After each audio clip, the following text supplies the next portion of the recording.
My name is Mark Jobs, and I'm 52 years old. This story isn't about grief, it's about war. A war that began 1 month after I buried my wife of nearly 30 years. My only son and his ever-calculating wife summoned me to a meeting about the inheritance. They sat across from me in the conference room, in the very building I built from nothing, and delivered their demand. Now that the old woman is gone, you'll transfer the company to my husband and learn to take care of yourself. They said it like a verdict, not a request. And I laughed. But because in that moment, I knew something they didn't, something that would turn their little coup into the biggest mistake of their lives. And the reason behind that laugh is something you absolutely need to hear. If you believe that loyalty is earned, not inherited, hit that like button and subscribe because you're going to want to see how this ends. The conference room felt colder than it ever had, as if my wife's absence had hollowed out the air itself. She had chosen every detail in this place, right down to the brass light fixtures and the walnut table whose grain she used to run her fingers across when she thought no one was looking. Evelyn always said the room should feel warm, human, no matter how difficult the meetings became. But that morning, just 1 month after I buried her, the space felt like a courtroom waiting to deliver a sentence. Adam and his wife, Melissa, were already seated when I stepped inside. Not sitting together like a united couple. No, Melissa sat slightly forward, her hands perfectly folded on the stack of documents she had arranged like a battle plan. Adam sat a half step behind her, shoulders tense, eyes downcast, a soldier following orders he didn't fully understand. Melissa didn't stand to greet me. She barely looked at me. Instead, she lifted her chin with the icy confidence of someone who believed the outcome was predetermined. "Mark," she said, her voice clipped and precise. "We'll keep this brief." That was the first red flag. Melissa didn't acknowledge Evelyn's death, didn't offer condolences, didn't soften her tone. This wasn't family. This was a hostile takeover disguised as a conversation. I took my seat across from them, and the leather felt strangely unfamiliar, as if the chair had been waiting for someone else. Melissa tapped the document on top of her stack. "Since Evelyn is gone," she said, as though my wife were merely an outdated signature on a lease agreement, "it's time we address the future. Adam is ready to assume full control of the company." Her voice was steady, rehearsed. She had practiced this moment. Probably in the mirror, probably dozens of times, perfecting every syllable. She slid the papers toward me with her manicured fingertips, each gesture calculated. "You'll transfer ownership to Adam," she continued. "You'll step aside. It's time you learn to take care of yourself." That line hung in the air like smoke. I didn't look at the papers. I looked at my son, my only son, a man who once followed me everywhere, who used to stand in the garage pretending to hammer nails just to be like me. Now he couldn't even look at my face. Melissa's influence wrapped around him like a choke chain. He wasn't leading this request, he was hiding behind it. Melissa leaned back, crossing her legs, confidence radiating off her like cold vapor. "Evelyn would have wanted this," she said. Her mouth formed a sympathetic curve, but her eyes remained flat and sharp. She cared about the company. She wanted stability, and she would want Adam to continue her legacy. That was the first time something inside me stirred. Not anger, not grief, but something heavier. Evelyn would have never wanted this. She had seen through Melissa long before I had. She'd warned me with quiet, careful words. She wants the company, not the family. Evelyn had said more than once. And now her prediction sat across from me with crossed legs and a smile full of teeth. I looked again at Adam. His jaw was clenched. His hands fidgeted under the table. He wasn't smiling. He wasn't proud. He looked nauseous. He knew, on some level, this was wrong. But fear can make a man betray himself long before he betrays others. When I didn't reach for the pen beside the documents, Melissa's smile widened. She mistook my silence for surrender. "You'll maintain your pension," she added casually. "And the house, of course. Adam will take over operational and financial authority. It's time the younger generation leads." That was when something unexpected escaped me, a quiet laugh. Small, but undeniable. The kind of laugh that freezes a room, not because it's joyful, but because it doesn't belong in the moment. Melissa stiffened. Adam lifted his head, startled. They had no idea why I was laughing. And why should they? They didn't know what Evelyn had left behind. They didn't know what she had uncovered in her final months. They didn't know that a sealed envelope containing a truth older than my marriage was waiting just outside that door. I straightened in my chair, rested my palms on the table, and met Melissa's eyes. For the first time since I walked in, she blinked. "Before I sign anything," I said, my voice low and calm, "there's someone who needs to join us." Melissa's facade slipped by a fraction, a tiny crack. "Who?" she demanded. "You'll see." I pressed a button on the intercom. A moment later, the door clicked gently open. That was when the war truly began. The door eased open with a soft mechanical hiss, and for the first time since Melissa began her little performance, her confidence faltered. She turned sharply, expecting an assistant or someone she could intimidate into leaving. Instead, she saw my attorney, Daniel Morey, stepping into the room with a polished leather briefcase that reflected the overhead lights like a blade. Daniel wasn't just my lawyer. He had been mine and Evelyn's legal strategist for over 20 years. Quiet, polite, and absolutely lethal when necessary. Melissa had never liked him because she couldn't intimidate him, couldn't charm him, and definitely couldn't manipulate him. She certainly hadn't expected him. He nodded to me, then to Adam, then let his gaze settle on Melissa with all the warmth of a winter draft. "Thank you for waiting," he said calmly, as if he'd been invited. Melissa recoiled. "We didn't call for legal counsel," she snapped. "You didn't," I replied. "But I did." Daniel sat beside me with surgical precision, placing his briefcase in front of him. He didn't open it. Not yet. Its presence alone shifted the entire atmosphere. Melissa tried to recover, straightening her shoulders, folding her hands neatly on her stack of papers. Her smile returned, but it trembled around the edges. "This is still a family discussion," she insisted. "Lawyers only complicate things." "My presence simplifies things," Daniel replied without blinking. She hated that. She wanted this room to belong to her, wanted to appear like a queen presiding over a coronation. Being addressed as Mrs. Jobs reduced her to exactly what she was, a name she had married into, not earned. She inhaled sharply. "Let's continue. We were finalizing the transition plan. Mark has agreed in principle to—" "I haven't agreed to anything," I said, my tone flat. Melissa's mouth snapped shut. Her surprise flickered across her face before she could hide it. She had expected resistance, maybe even anger, but not calm certainty. "Excuse me," she demanded.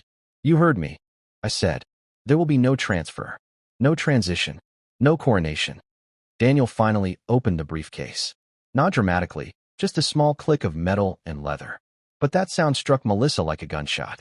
Her eyes locked onto the white envelope inside, sealed in red wax. Fear flickered behind her eyes. "Before we continue," Daniel said, sliding the envelope to the center of the table, "there is a document Mrs. Jobs requested be reviewed before any decisions regarding her estate or the company." "Evelyn left a will," Melissa snapped. "We heard it was straightforward. Everything went to Mark." "What is that?" "A clarification," Daniel said. "One your mother-in-law instructed me to deliver only under very specific circumstances." I watched Adam closely. His confusion wasn't an act. He had no idea what Melissa was really capable of, nor what Evelyn had discovered before she died. Melissa sensed him wavering and gripped his hand under the table. He flinched. She turned back to me. "This doesn't change anything. Adam is the rightful successor. He's been COO for years." "He knows what you tell him," I replied. Her jaw tightened. Daniel opened the envelope. Inside are instructions from Mrs. Jobs regarding matters she uncovered before her passing. Melissa leaned forward. "Uncovered? What does that mean?" "You'll find out," I said. Silence wrapped around the room like a tightening vice. Daniel placed a pen on the table. "The document can be read now or in front of the full board. Your choice." Melissa blanched. She couldn't afford a public reveal. Not if she wasn't in control. "Fine," she hissed. "Open it." Daniel broke the wax seal and withdrew the first page. "Per Mrs. Jobs' instructions," he began. "These disclosures concern succession, inheritance, and biological lineage." Biological lineage. Melissa's face froze. Adam shifted uncomfortably. Daniel continued. "Mrs. Jobs requested DNA confirmation before any transfer of succession." Melissa's breathing quickened. "DNA? Why? What is this?" I leaned forward. "You wanted the company. You wanted Evelyn's legacy. But before you take anything from her, you should know the whole truth." "What truth?" She snapped. Daniel read the opening line aloud, his voice calm and steady. "Evelyn Jobs requests that, prior to any transfer of her controlling shares, a DNA confirmation be acknowledged by all parties." The war didn't start when they made their demand. It started with that single sentence. Melissa stared at Daniel as if he had just spoken a foreign language. DNA confirmation? Her lips parted, but no sound came out. For the first time since she walked into my conference room and tried to seize my life's work, she looked genuinely afraid. Not angry, not offended. Afraid. Adam shifted beside her, clearly confused. Mom wanted a DNA test, he asked quietly, searching my face for clarity I wasn't ready to give yet. His voice wasn't confrontational, just lost. Melissa squeezed his knee under the table, a reflexive attempt to keep him aligned with her before he started thinking for himself. This is ridiculous, she snapped. Why would she want that? What does DNA have to do with succession? Daniel remained calm, folding the first page neatly. Mrs. Jobs believed all matters related to her controlling shares must reflect biological lineage. She drafted these instructions herself. They were notarized, witnessed, and sealed 8 weeks before her passing. Melissa swallowed hard, her voice suddenly thin. She did this while she was sick? Correct, Daniel replied. While fully lucid, her eyes darted around the room. She didn't trust anyone, not even her husband. She was calculating again, but now her confidence was fractured. She didn't know what Evelyn had discovered, and that uncertainty was eating her alive. This is absurd, she repeated, softer this time. What exactly was she trying to prove? I leaned forward slightly, keeping my voice calm. You wanted what she built. But to inherit her empire, you also have to inherit her truth. Melissa's head snapped toward me. What truth? I let the silence build until it became its own presence in the room. You demanded succession, I said. But you never once considered whether you were entitled to it. We are entitled, Melissa shot back. My husband is her son, is he? I asked. The question landed in the room like a dropped weight. Adam blinked rapidly, blindsided. Dad, what are you talking about? Melissa recoiled as if struck. Don't listen to him, Adam. Your mother adored you. She did adore you, I interrupted quietly. But love and blood are not always the same thing. Daniel lifted the next page. Mrs. Jobs authorized a comparative DNA test, he explained. Her own sample, taken at Northwestern during one of her final checkups.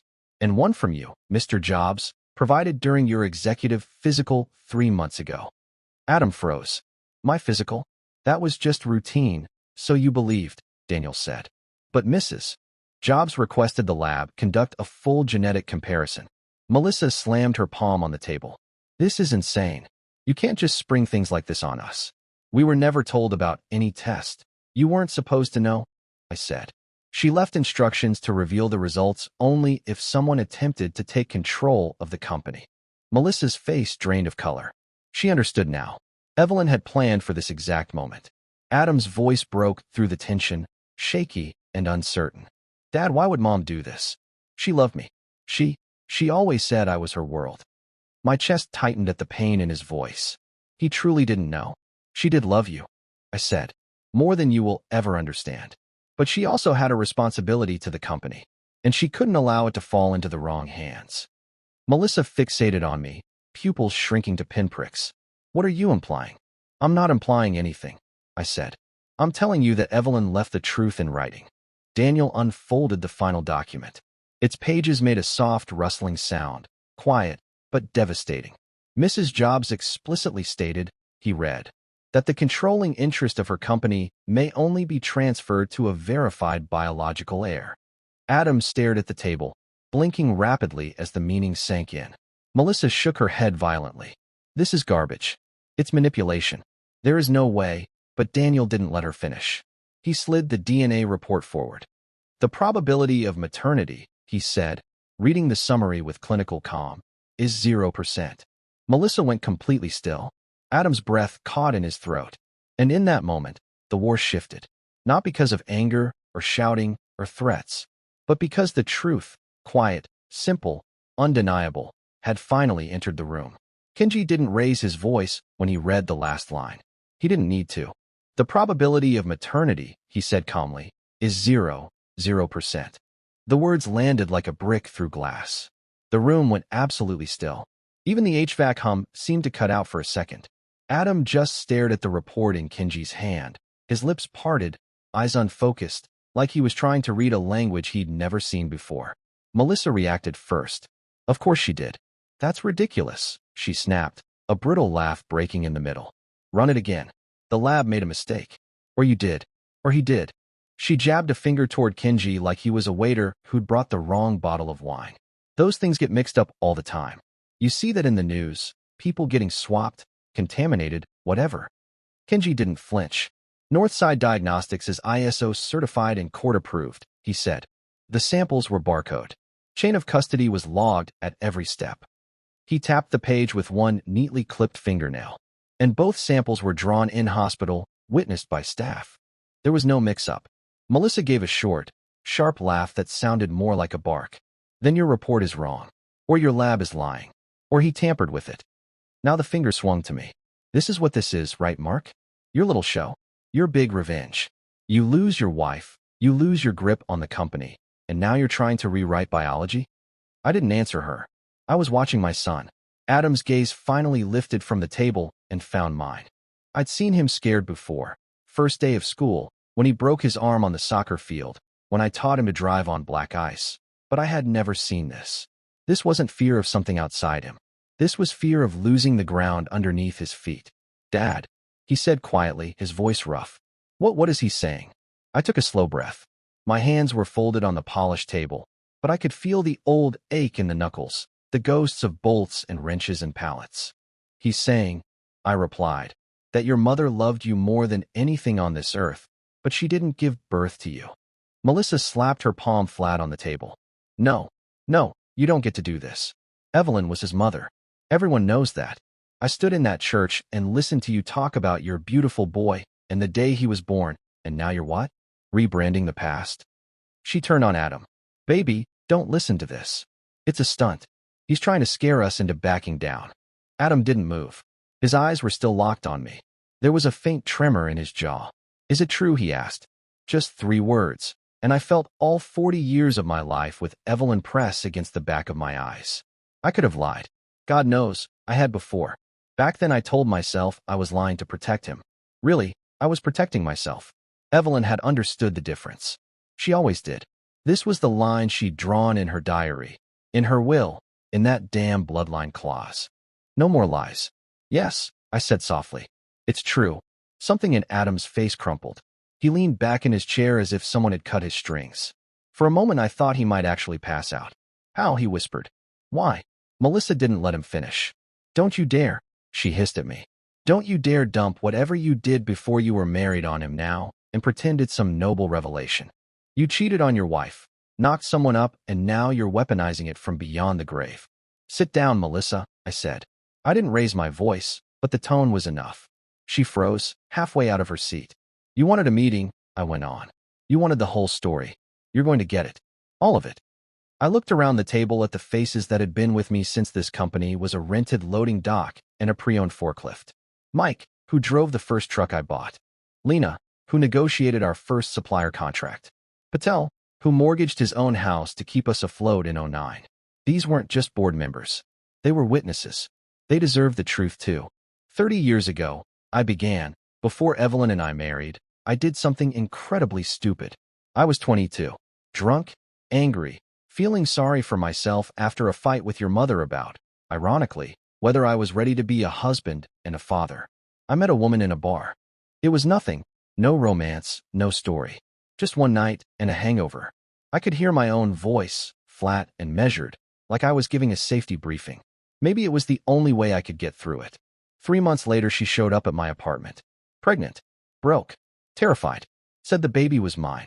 I panicked. Told her she was lying. That she was trying to trap me. I yelled. I slammed the door. Then I swallowed my pride and told Evelyn. My throat tightened on her name, but I kept going.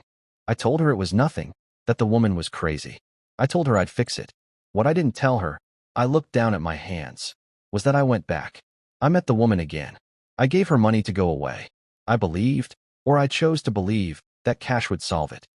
Kenji was staring at the legal pad in front of him, his expression carefully neutral. Everyone else was motionless. Adam was breathing shallowly, little quick gulps of air. When you were 6 months old, I said, looking straight at him, that woman showed up again, this time at our house. A baby in her arms. She was thinner, eyes hollowed out, strung out on something you could smell before she spoke. She told Evelyn the truth. She told her you existed. Melissa snorted. And of course, poor perfect Evelyn just forgave you and took the kid in out of the goodness of her heart. How convenient. That's almost exactly what she did, I said. Except it wasn't convenient. It was expensive, humiliating, and the hardest thing she ever chose. I turned my gaze to Melissa then, and I let some of the steel into it. She went to see that woman alone. She saw the apartment, the mold, the bottles, the strangers coming and going. She saw you, Adam. A baby with a rash and a cough and a diaper that hadn't been changed. And she decided that whatever I had done, whatever she felt about me, you were not going to grow up there. Adam's eyes were shining now. He set his elbows on the table and pressed his palms into his temples. Stop, he whispered. Just stop. No, I said quietly. You need to hear this. You deserve to hear it from me, not from a lab report. I nodded at Kenji. He's got the adoption papers in that file. Evelyn drew them up with a lawyer. She paid your biological mother a lump sum, got her into rehab for all of 6 weeks, and had her sign away her parental rights. Legally, from that day on, you were Evelyn's son, in every sense but blood. And then she made you promise, Kenji added softly, without looking up, that you'd never tell him. Not unless it was necessary. I nodded. My eyes were burning now. She told me 2 conditions, I said. 1, that we raise you as ours. No halfway, no distance, no shadow hanging over your head. And 2, that I understand this was her choice, not mine. That I didn't get to be the hero in this story.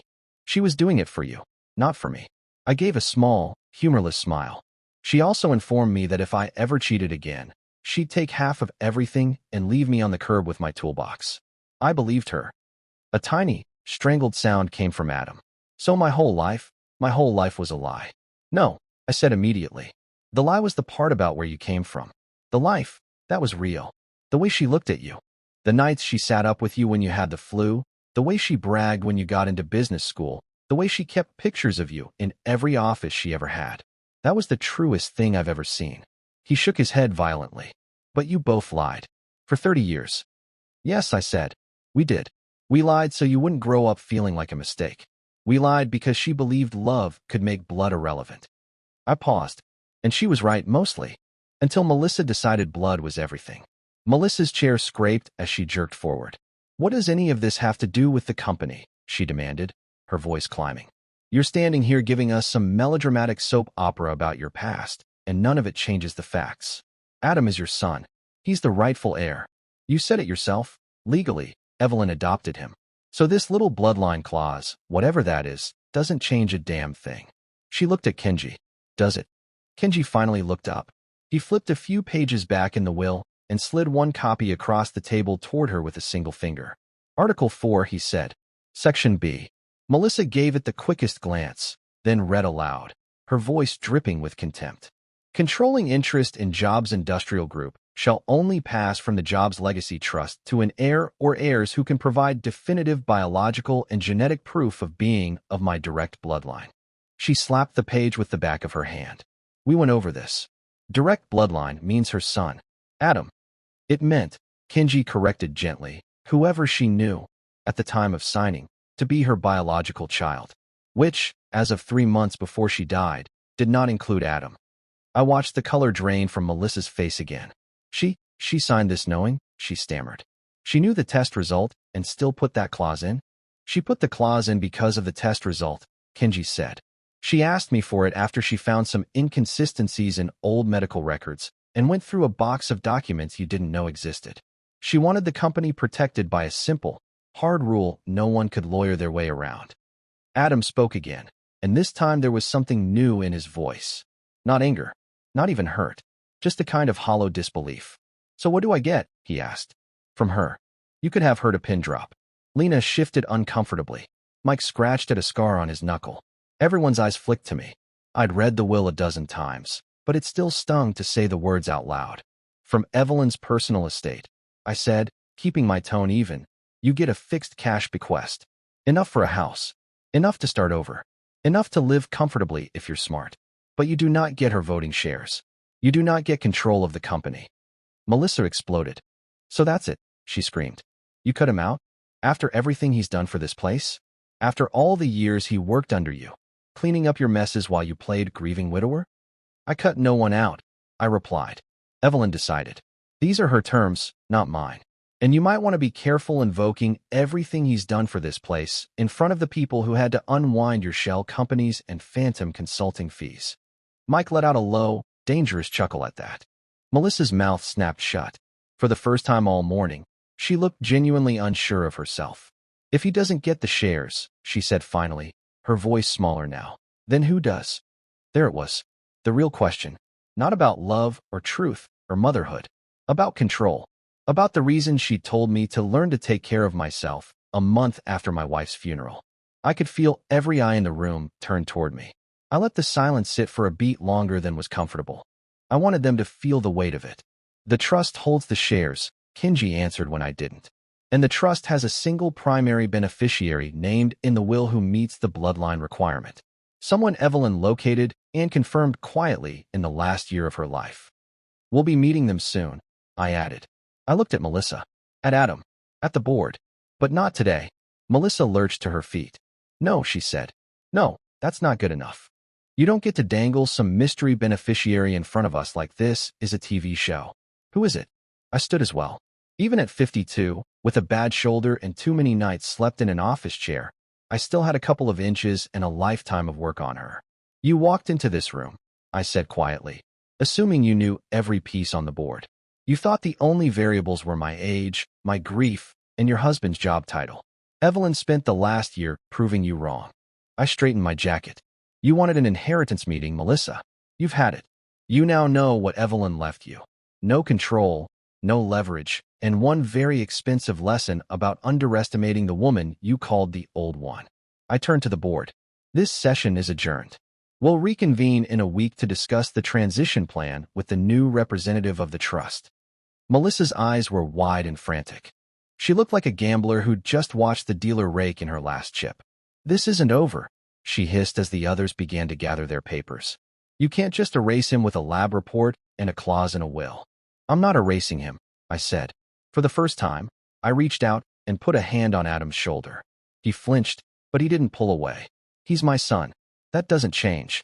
But being my son and inheriting the empire your mother built are not the same thing. Not anymore.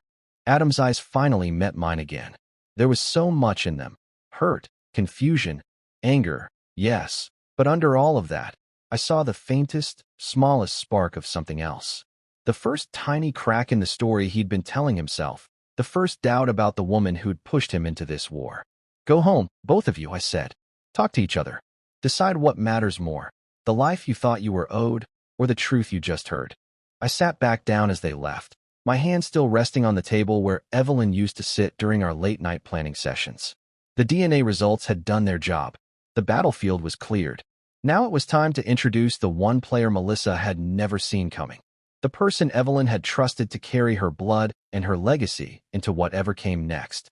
The conference room emptied slowly, like a theater after a tragedy no one wanted to admit they'd watched unfold. Papers shuffled. Chairs scraped. But no one spoke directly to me. They placed their hands on the table or on my shoulder as they passed, small gestures of respect. But each of them wore the same expression, somewhere between grief and awe. Truth does that to people. It rearranges the furniture inside their heads. When the door finally clicked shut and Kenji gathered the last of the documents, he didn't immediately leave. He just closed his briefcase and hovered near the table as if studying something that wasn't there. You handled that well, he said, his voice low. It could have gone far worse. I leaned back in my chair. I felt older in that moment than I had at Evelyn's funeral. It did go worse, I replied. Just not in front of the board. Kenji gave a small nod, as if he had expected the answer. Then he left, the door closing behind him with a soft pneumatic sigh. I stayed seated. For several minutes I didn't move. I simply let the silence settle on me like dust. The truth was I wasn't thinking about the board or the will or even the company. I wasn't thinking about Melissa's shrill denial or the way she'd looked at me like a poker player caught bluffing on an empty hand. I wasn't even thinking about the mystery heir Evelyn had placed behind her final line of defense. I was thinking about Adam. The way he stood in that chair, frozen, hollowed out. A grown man discovering in one afternoon that the ground beneath him was a carefully laid mosaic instead of bedrock. Evelyn had spent decades stitching together his sense of identity with love instead of blood, and in a single moment, that thread unraveled. It wasn't the lie that broke him. It was understanding that it had been told out of love, not shame. That paradox, being loved enough to be protected from the truth, but not enough to be trusted with it, tends to break people in complicated ways. I rubbed my eyes and finally pushed myself to stand. My legs felt heavy. My bones felt heavier. The fluorescent lights above hummed, unbothered by the collapse of a family line. As I headed toward the elevator, I found myself pausing beside the window overlooking the city.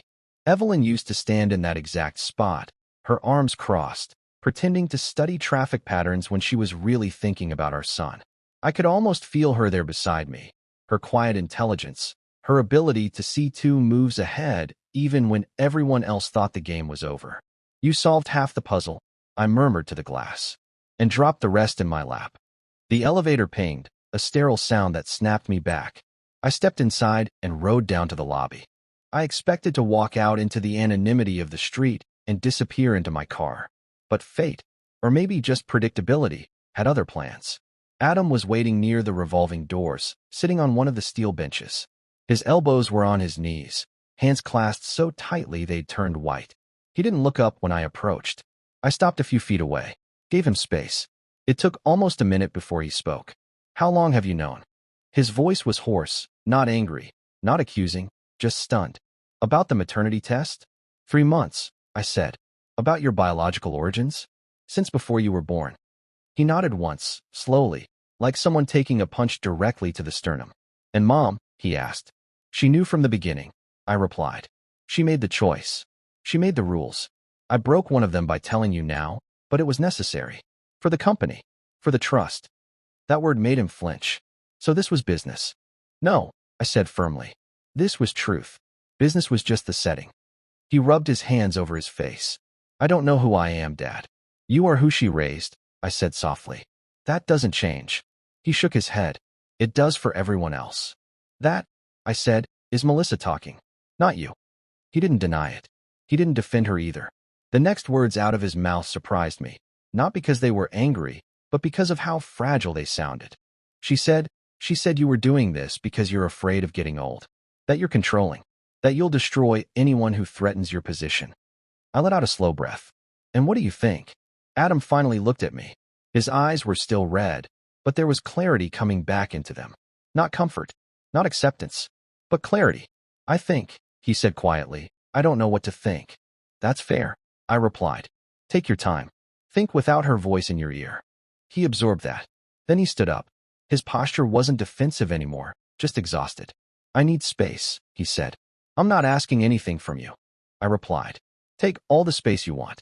Just don't let her turn that space into isolation."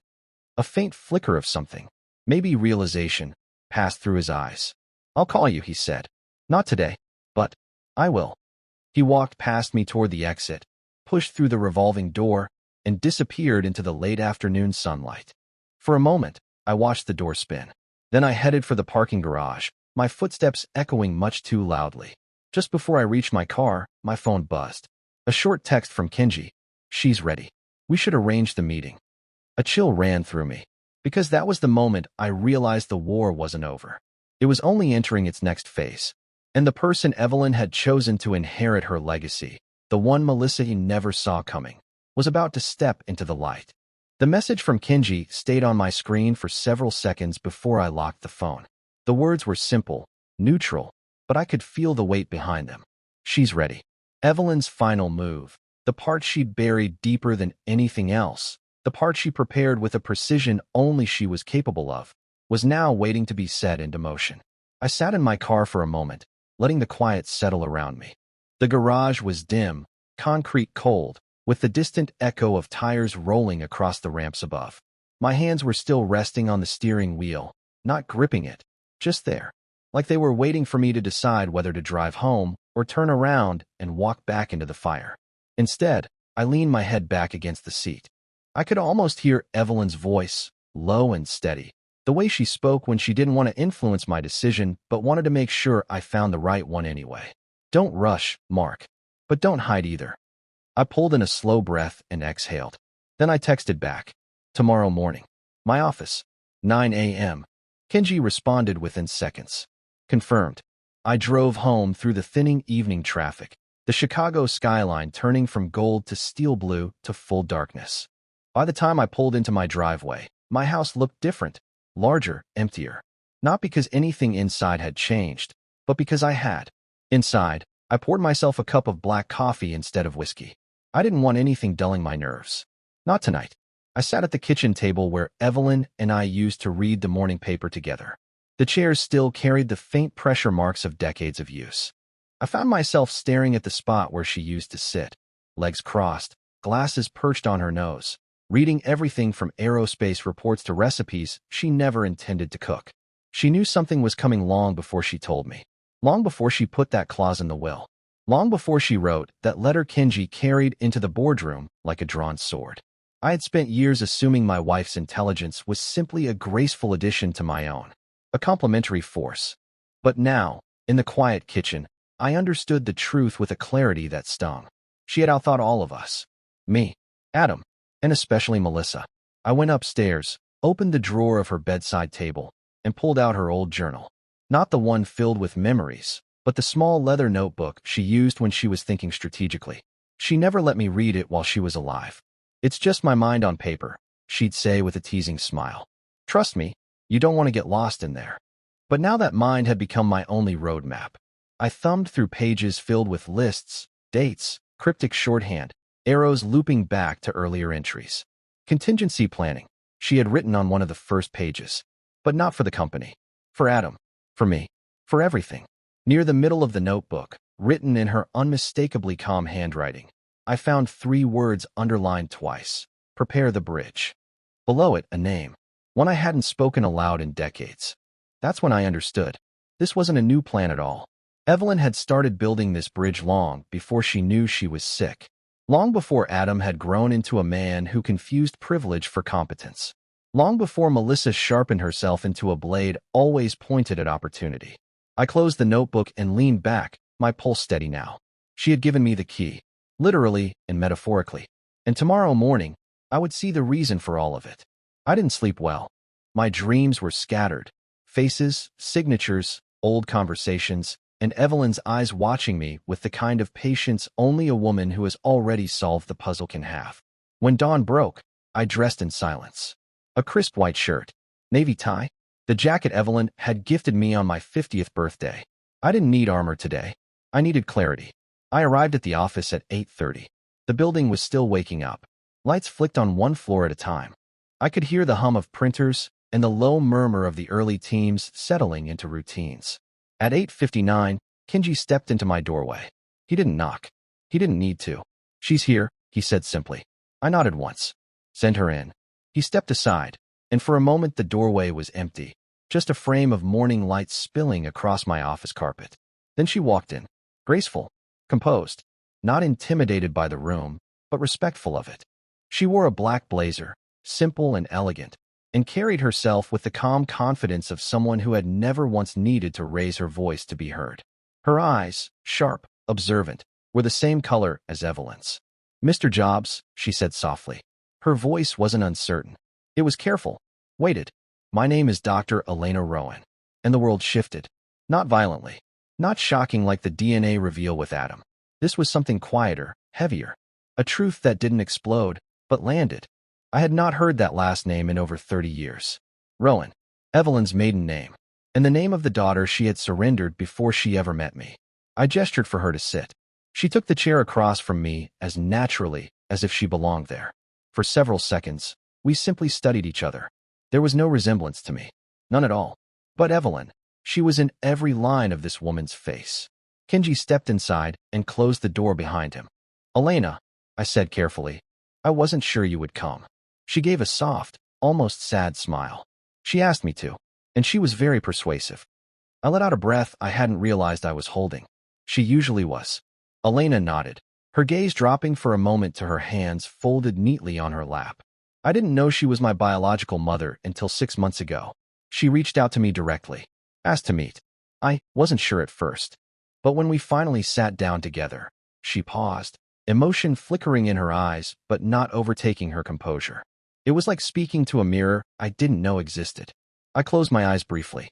I could see it so clearly. Evelyn sitting across from this woman, recognizing her own intelligence, her own strength, her own calm logic reflected back at her. When I opened my eyes again, Elena was watching me. She told me, she said quietly, that you would need me. Not the company. Not the trust. Not the legacy. Me. It struck deeper than I expected. Elena continued, her voice soft but steady. She said you were going to go to war. And she said you were going to win. But she also said that after the dust settled, you would need someone who understood what you lost. My throat tightened. Evelyn had not just planned for the company. She had planned for my heart. And the woman sitting across from me, calm, capable, razor-intelligent, was the final step in that plan. Not to replace Evelyn, but to continue her work. Dr. Rowan, I said, my voice steadying. Do you know why Evelyn made you her biological heir? She nodded. She said I was the only one she could trust with the truth. All of it. A silence settled between us, not heavy. Clear, like the pause before a chess player makes the move that decides the game. Mr. Jobs, she said, meeting my eyes without hesitation. I'm here to finish what she started. I leaned back in my chair, exhaled slowly, and finally understood exactly what Evelyn had done. This wasn't simply an inheritance. This was a succession, a restoration, a return to the bloodline that had built the foundation, and a woman perfectly suited to protect it. Then, I said quietly, let's begin. When I said, let's begin, Elena didn't ask for a job description. She asked for files. That alone told me Evelyn had chosen well. We moved from the chairs in front of my desk to the small conference table against the side wall, the one Evelyn and I used for serious talks when we didn't want the formality of the big boardroom. Kenji spread out neatly labeled folders. Vendor contracts, internal audits, executive compensation reports, the original DNA summary, the draft of Evelyn's will with all its elegant traps. Elena didn't flinch at any of it. She read fast, intelligently, the way Evelyn used to, not just taking information in, but weighing it, testing it, seeing where it plugged into a larger pattern. She really built it from nothing, Elena murmured, flipping through an old 5-year growth projection, the corners softened from handling. People say that as a cliché, but here it's literal. She did, I said quietly. And I drove the trucks and balanced the books and begged the banks to keep us afloat. But the architecture? I tapped the papers. That was her. Elena looked up at me. Then we protect it the way she would. Kenji slid one more folder toward me. Before we do anything public, there's one thing I recommend, he said. You talk to Adam. Alone. No board. No Melissa. Just the two of you. I raised an eyebrow. To give him a chance to lie to my face one last time, Kenji gave the faintest hint of a smile. To give him a choice. Evelyn was harsh in her will, but not cruel. There's a difference. Elena closed the file she was reading and folded her hands. If this were my patient, she said, that doctor's directness slipping through, I'd want to know if there was anything worth salvaging before amputation. I almost laughed. Evelyn would have adored that analogy. Fine, I said. I'll talk to him. Without Melissa, Kenji added. He's never had to speak in his own voice. Might be time. I glanced at the clock, then at my phone. Adam was in the building. I knew his schedule by heart. Evelyn had insisted on always knowing where her executives were, and old habits don't die with the person who made them. He's got a product development sync in 10 minutes, I said. I'll pull rank. I picked up the phone, hit the internal extension. His assistant answered. Yes, Mr. Jobs? Cancel Adam's 10:30, I said. Tell him to come to my office instead. Of course. I hung up and looked at Kenji and Elena.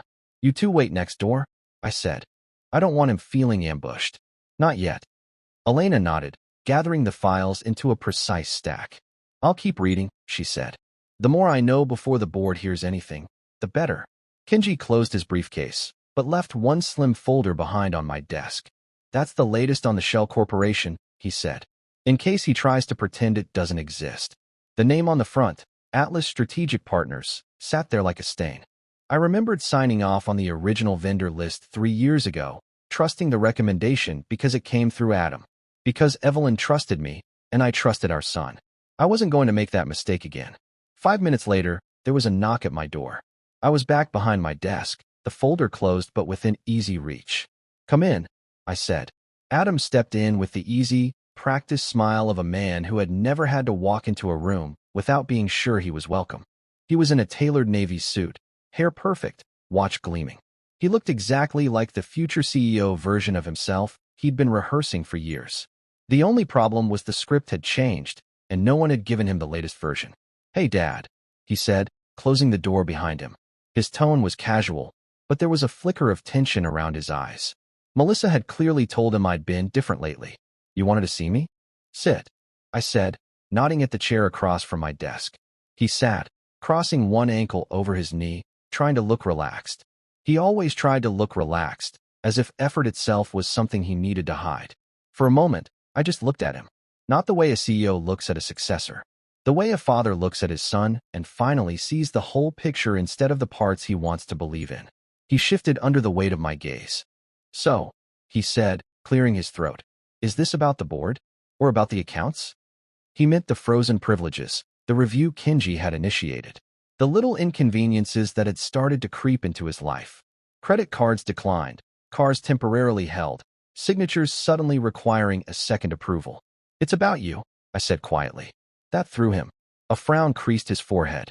"Okay, that's vague." "Good," I replied. "Vague is where you live.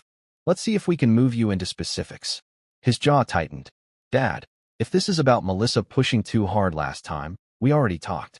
She was emotional. We lost Mom. She wants stability. She wants control." I cut in. "She wants control. She made that very clear." He flinched, just slightly, at the interruption. "She wants what's best for the company," he said, the argument tired from overuse. "For the family. For Moms." "Don't," I said, and my voice came out sharper than I intended. "Don't use your mother's name as a shield. Not today." Silence fell between us. His eyes dropped to the desk. "Okay," he said after a moment. "Then what do you want to talk about?" I slid the Atlas Strategic Partners folder across the desk, stopping it just in front of his hand. "This," I said. "Funny thing about shell companies. They only look solid from far away." He stared at the folder, but didn't open it. "Atlas is a consulting firm," he said carefully. "We've used them for—" "Don't recite the invoice descriptions to me," I said. "I've read them. Operational optimization. Strategic market mapping. Words that mean nothing and cost hundreds of thousands of dollars." He swallowed. His fingers tapped once on the edge of the folder and then went still. "Dad, vendor contracts go through procurement and finance. I don't write the checks." "No," I agreed. "But as COO, you sign off on them. Every month. For nearly 3 years." I leaned back. "You want to pretend you never asked who was behind the company? You never wondered why their office address is a mailbox store in Nevada? Because I'm willing to entertain the possibility that you're incompetent, Adam. But I'm trying very hard not to conclude that you're a thief." His head snapped up then, eyes wide. "I am not a thief," he said, the first real anger breaking through the polished surface. "This is insane. Atlas is legitimate. I've seen the reports." "Melissa," he stopped. Too late. The name was already in the air between us, attached to the lie. I let the pause stretch until he shifted in his seat. "Melissa," I repeated calmly. "Go on." His throat worked. She sourced them," he said. "Her father's firm used them once, years ago. She handled the communication." He ran a hand through his hair. "Look, I trusted her. That's my crime, right? I trusted my wife." "Trust isn't a crime," I said. "It's a risk. One your mother and I took with you, and one you took with Melissa." I let my gaze rest on him, steady and unblinking. "The crime is in what you do once you know you were wrong." He opened his mouth, closed it. "You think she's stealing," he said finally, voice lower now. "You think I'm helping her." "I know," I replied, my tone flat. "We traced the payments. Atlas Strategic Partners is owned by a holding company. That holding company is owned by a trust.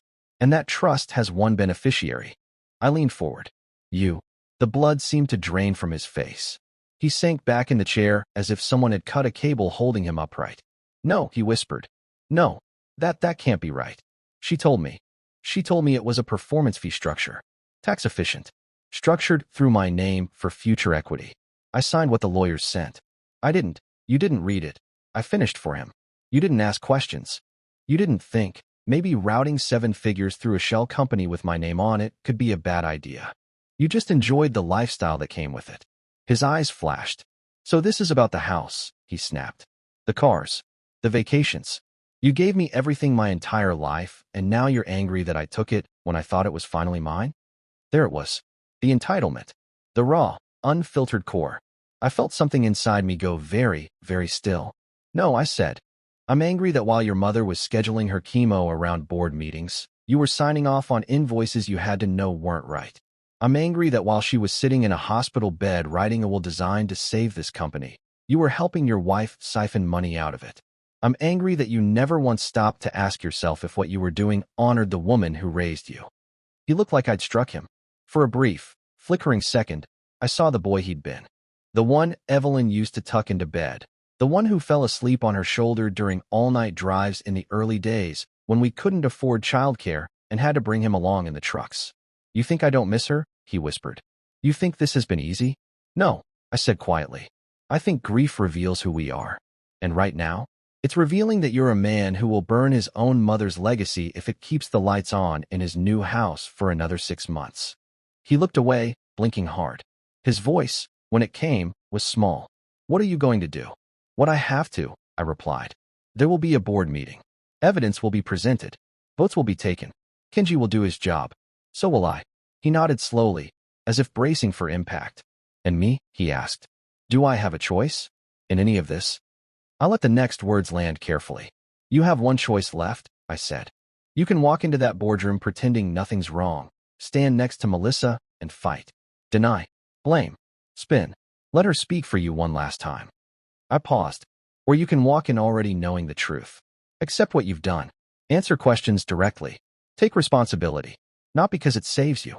It won't. But because it's the first honorable thing you will have done in a very long time. He swallowed. And if I do that, then I will still vote to remove you, I said, not softening it. I will still authorize Kenji to pursue restitution. There will still be consequences. I held his gaze.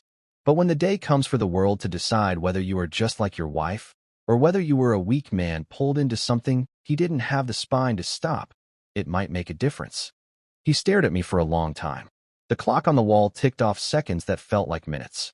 Finally, he nodded once, slowly. She's going to hate me, he said, if I do what you're asking. She already does, I replied. She doesn't love you, Adam. She loves what you unlock. Your title, your last name, this building. I gestured toward the window, toward the skyline. You think she's here for the man who can't even read the documents he signs? A bitter, humorless sound escaped him. Guess I learned that from you, he said. It should have stung. It didn't. It was just another fact. Maybe you did, I said. I trusted someone once, too, without asking enough questions.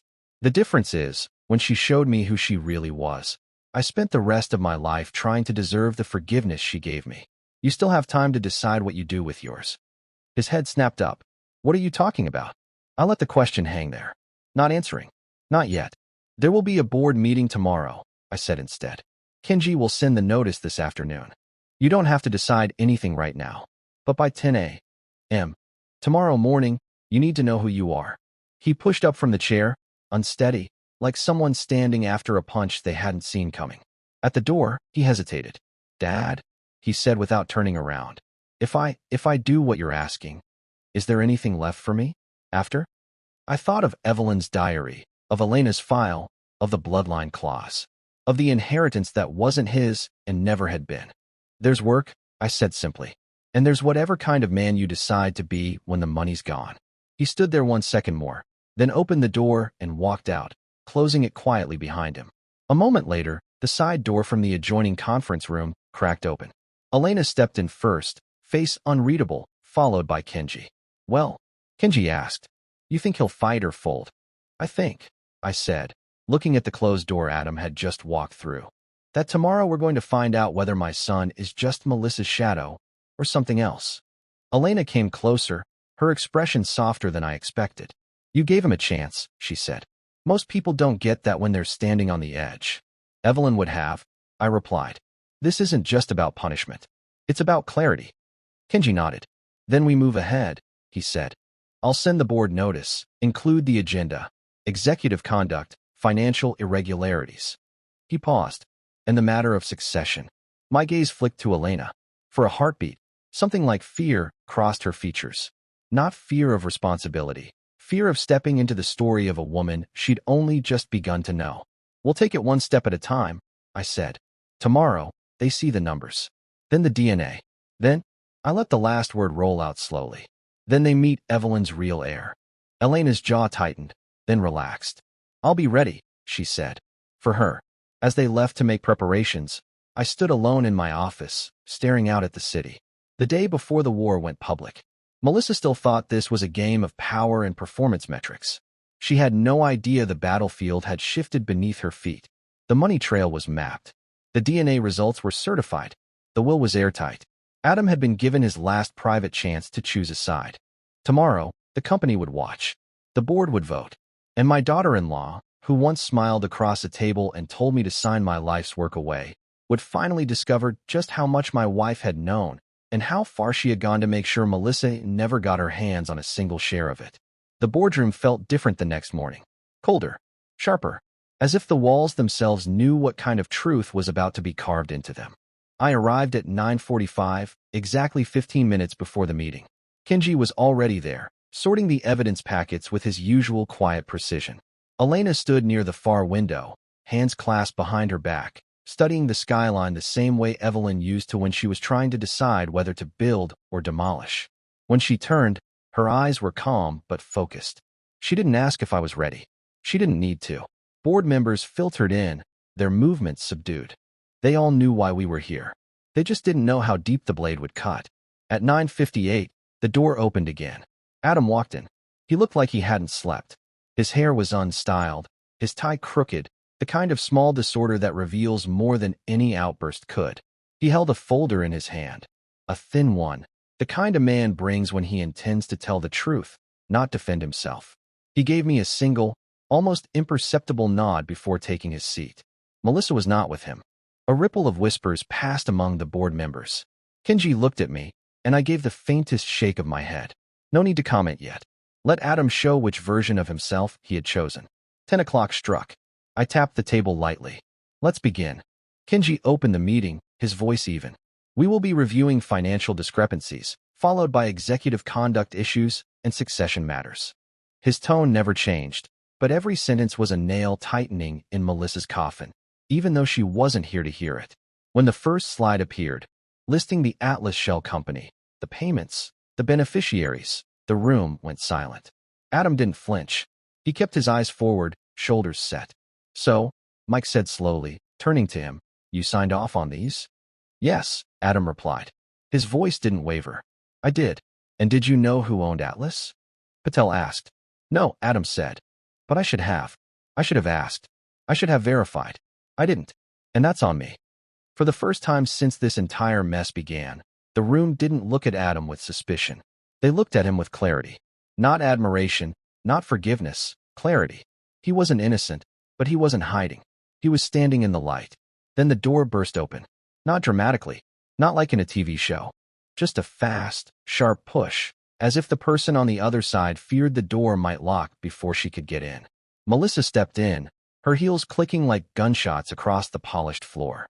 Her hair was perfect, her makeup flawless. But her expression was panic wrapped in anger wrapped in desperation. Sorry I'm late, she said tightly, taking a seat beside Adam without asking. Traffic. No one responded. She straightened her blazer, crossed her legs, and gave the boardroom a prepared smile. So, where are we? Patel looked at me, then at her. We're at the part, he said, where your husband is telling the truth. Her eyes snapped to Adam. He didn't look back at her. Adam, she said through her teeth, I told you to meet me outside. We were supposed to go over. No, he said quietly. We weren't. I watched Melissa's throat tighten. She glanced at the papers in front of him, blank ones. He wasn't using her script. She switched tactics instantly. Her voice softened, dripping with concern. Sweetheart, you're overwhelmed. You don't have to say anything right now. We'll talk privately. I'm speaking now, he cut in. For myself. Something flickered in her eyes then. Fear. Not fear of losing him. Fear of losing the empire she thought she was seconds away from owning. Kenji presented the DNA results next. Calmly. Precisely. When the maternity probability flashed on the screen, Melissa let out a scoff, loud enough to draw every gaze in the room. This again, she snapped. This theatrical garbage? He is her son. No, Adam said. I'm not. Melissa froze. He didn't raise his voice. He didn't have to. The truth had already settled over the table like dust. I'm not her biological son, he continued. I know it now. I know she raised me anyway. And I know she protected this company in ways I didn't understand. I won't fight that anymore. Melissa stared at him, disbelief crumbling into something uglier. What is wrong with you? Do you hear yourself? These people are trying to steal your birthright. It isn't my birthright, he said. His voice cracked on the last word. Melissa shot to her feet. So what? You're just going to hand over the entire legacy to some random stranger Evelyn dug up before she died? Are you insane? Elena stood, calm, silent, unshaken. Not a stranger, she said. Her daughter. The room reacted in a dozen ways at once. Gasps, shifting chairs, murmurs. Even Adam looked stunned, though he pieced it together instantly. But Melissa stared at Elena with a hatred that looked almost inhuman. You, she whispered. You're the one. Elena didn't blink. I'm the one your mother-in-law trusted with what mattered most. Kenji outlined the inheritance clause next. Direct bloodline. DNA confirmed. Trust beneficiary. Legal authority. It was all airtight. Melissa's face tightened with every sentence. For someone so used to manipulation, it was almost painful for her to realize there was no angle here. No leverage. No weak point. When the voting started, Adam didn't defend himself. He didn't argue. He didn't raise a single objection. He simply said, I accept the board's decision. And the board removed him as COO. Melissa erupted. You cowards. All of you. You think this is finished? That she stabbed a finger at Elena. Gets to walk in here and take everything? We'll fight this. We'll go public. We'll take this company apart piece by. Elena, I interrupted quietly. Please show her. Elena opened a thin folder. Inside it was a single sheet of paper and a small USB drive. She didn't slide it across the table. She simply held it in her hand. This, she said, is a complete record of every transaction routed through Atlas. Every communication. Every login credential. Her eyes locked onto Melissa's, including the ones from your phone. Melissa went still, not shocked, exposed. Elena continued, her tone steady. You never once used a VPN. You never masked your IP.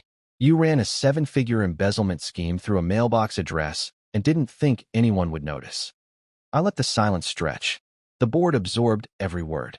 Then Elena delivered the final blow. This file, she said calmly, was collected by Evelyn before she died. Melissa's jaw dropped. She knew, Elena said. She knew everything. The oxygen left the room. For a moment, no one moved. Then Melissa whispered, No, she couldn't have. She did, I said. And she left instructions. Melissa finally understood. Evelyn had beaten her from the grave. Security arrived when Melissa refused to leave. She clawed at the table, screaming at Adam, at me, at Elena, at anyone whose existence contradicted her fantasy of inherited power. When the doors finally closed behind her, the room fell into a long, heavy quiet. Adam sat with his head in his hands. Elena stood still, composed, the weight of the legacy now resting firmly on her shoulders. And I felt something I hadn't felt since the day Evelyn died. Not peace, not victory, purpose. A purpose she had engineered long before I ever understood I would need it. Tomorrow the world would learn about the new heir. But tonight the war was over. Or so I believed. Because as we walked out of that boardroom, Elena paused beside me, her voice just above a whisper. Mr. Jobs, she said, there's something I haven't told you yet. And the look in her eyes told me one terrifying thing. Evelyn's secrets were not finished. Not even close. What was your favorite moment? Drop it in the comments below, and don't miss more thrilling stories like this. Subscribe and hit that notification bell so you never miss an upload.